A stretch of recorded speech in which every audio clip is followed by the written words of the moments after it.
వెంబు ఒక్క పోలిక నుండు అని మనకు పద్యం ఉంది. అయితే ఇప్పుడు దీన్ని మార్చుకోవాలి.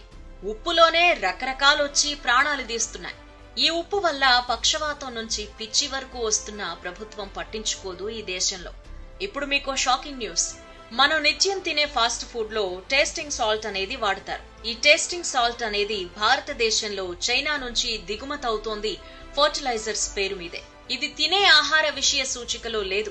ఇది చైనా ఒక ప్రత్యేక పథకం కింద భారతదేశంలో యువతని బీపీకి, షుగర్లకి, రోగిష్ట్లను చేయడానికి ఒక ప్రయోగంగా భావించబడుతోంది.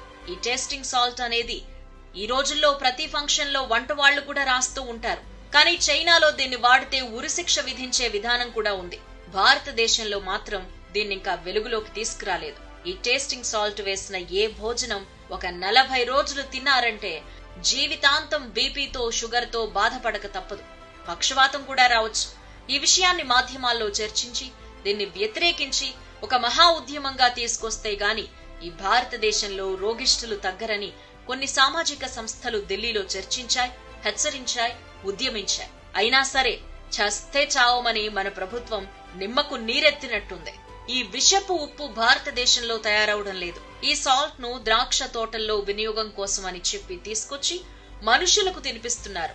ఈ టేస్టింగ్ సాల్ట్ వల్ల మన నాలుక రుచిని కోల్పోతుంది. నాలుక బండబారిపోవడమే కాకుండా మేధోశక్తిని కూడా ఈ సాల్ట్ నాశనం చేస్తుందని నిపుణులు అంటున్నారు. దీనిపై వెంటనే పరిశోధన చేసి ప్రజల ప్రాణాలు కాపాడాల్సిన అవసరం ఉంది.